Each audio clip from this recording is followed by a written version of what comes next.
Yes, we are. We're recording. How are we sounding? Sounding good? I hope so. I hope we're sounding good. Lights are on. Lights are back, okay? It is the last week in May. June is on the horizon, which means the finals of the NBA. The finals of the NHL, Stanley Cup Finals. All this stuff's going on. All this stuff is happening. It's beginning Thursday, Friday, and so on. We've got it going on for the next 2.5 weeks. Everything coming down, coming to pass here. Celtics and Miami Heat Game 7 just took place earlier. It was back on the weekend, on Saturday. So it's kind of old news. What isn't old news is the off-season implications. And that's kind of the biggest story here for the Boston Celtics. I mean, here we are. We're seeing them choke. As I like to say, croak. That's what happens, okay? The Celtics, they croaked, okay? The Jimmy Train and the Caleb Martin who dis just rolled into town and decided to take over Boston. They're now the more dangerous and the most. Man. Thursday, Game 1, Miami versus Denver. Oof. Not a good look for Boston, you know? Yeah.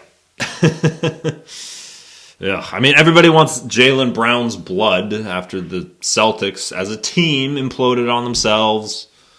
I don't think we should get carried away here, but more speculation that he's going to go somewhere else next season, and that's what a lot of people are focusing on. I haven't really been paying too much attention other than, having a laugh here and there at Jaylen Brown's expense.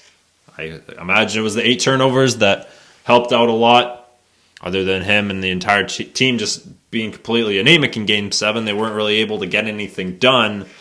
It's quite something, man. Quite amazing.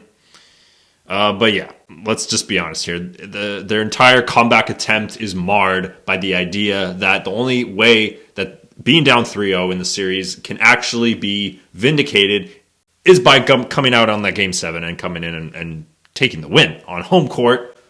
Seldom does that happen on home court, nonetheless. Is that even a thing? Is it even possible? How much more help could you get here to create history? But I suppose the lights were just a little bit too much, too bright. But yes, all of this is consequential to a failure of a season for the Boston Celtics, and that's just what happened here. That's what we've got. Because they were down 3-0, they weren't able to win. Their team looked pretty pathetic in Game 7. And, of course, a lot of offseason moves as well, being on the horizon. That contributes. That validates this, unfortunately. Because we're going to look back and we're going to see that they came back and forced a Game 7. But in 10 years, they're just going to think of that 2023 Boston Celtics team that kind of choked. It ended up being a bit of a failure of a season. Especially being such a superpower, going to the finals the year before as well. So yeah, anyway, I mean, oof. Not good, man. Not good. I don't know what Miami is going to be able to do to Denver. I really hope that it goes to 6 games, though, because I'm going to be in Mexico during Game 6 and Game 7. So if that could happen, that'd be really great. Watch it down there. That would be sweet. But yeah. Anyway, Denver, they've got more size, they've got more skill, talent, finishing ability, playoff experience. Maybe Miami might have a little bit more playoff experience. But the most important thing, Miami does not have consistent offense. Not like the Denver Nuggets. Now, of course, I would rather have Miami's bench, but give me a better starting 5 over a better bench any day of the week. That's just the case here. Borderline objective case that Miami does not have the starters to compete with Denver's starters.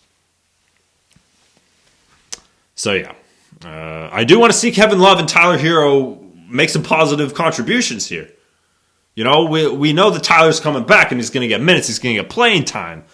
But that will also just take away from what Martin and Vincent have been able to do with the minutes that they've been able to get having Tyler Hero out. And that's just what's going to end up happening. Too much perhaps to go around.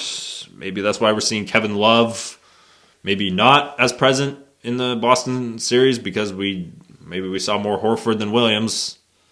But I don't know if that's necessarily going to be the case against Denver. We're not going to see DeAndre Jordan. We're going to have to see Love or Adebayo step in there and try to mitigate the force of the Joker, which is no easy task. It's going to be very difficult. You can't really guard him anyways with that Miami squad, so you're already at a disadvantage. Not to mention the point guard power of Jamal Murray.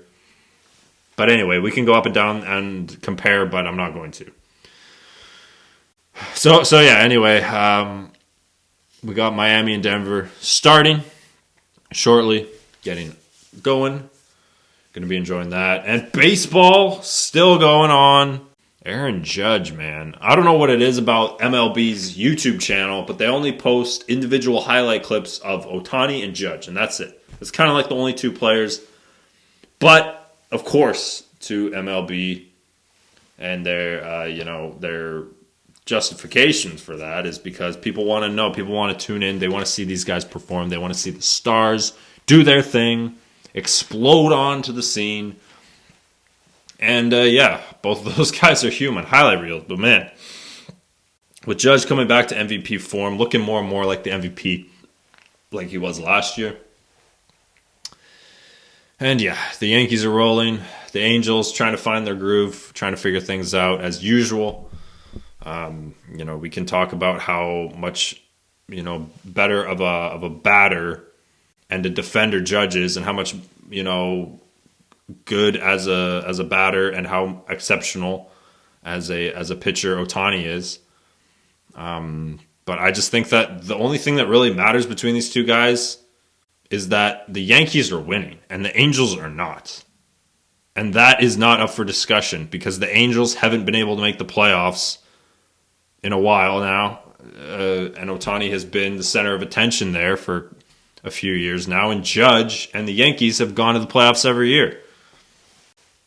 So we can look closely. Like Judge is just destroying all these offensive numbers. First in OPS, first in slugging, second in home runs, 6 on base percentage. Judge 11 on RBIs, and 13th batting average. So it's like, we're seeing this guy absolutely dominate offensively. Ohtani, the best thing he is at 13th in home runs. Okay, so like he's actually an exceptional hitter. Well, maybe not hitter, exceptional home run hitter. Okay. He only bats about 270, which is totally that's good. That's a good number to have. You want to bat around 270, at least 250. Let's not go down. Let's not get any deeper than that. But other than that, Ohtani, he's an elite pitcher. He's a shutdown guy. The guy second in strikeouts. Absolutely huge. Fourth in whip. That's great ball control as well. Although he does lead the league with 8 hit batters. 5-1, 15th in ERA. That's not even that bad either. I'm going to give a point each to them, even though Judge is an exceptional defender. Judge, very good. Obviously he's got the size, he's got the speed, he's got the defense, he's got the arm, he's got the ability to rob home runs from anybody, really. And he didn't have an error at all last year, so I'm still going to take an ace pitcher over an excellent defender like Judge. That's why I feel like those two attributes, they definitely balance off one another. But man, impact on the team. Yeah. Now, when Ohtani won MVP, the argument that their team wasn't good was, think about how bad the Angels were without him. They didn't have Trout. They had Trout for a month and a half in 2021.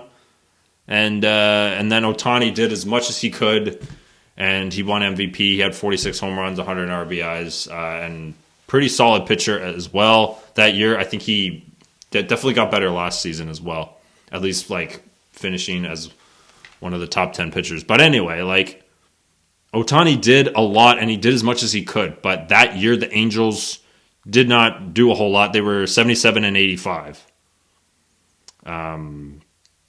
So yeah, he was on that team, 77-85. How much worse could he have been without them? So he didn't really positively impact their team such that it was noticeable and consequential later on at the end of the season, because at the end of the day, they didn't make the playoffs. If he wasn't there, there wouldn't have been any sort of negligence on his part. Oh, well, we didn't make the playoffs. So hard to really have that metric of success at all. Aaron Judge and the Yankees are 33 and 23 right now. Last year, 99 and 63. Year before that, 92 and 70.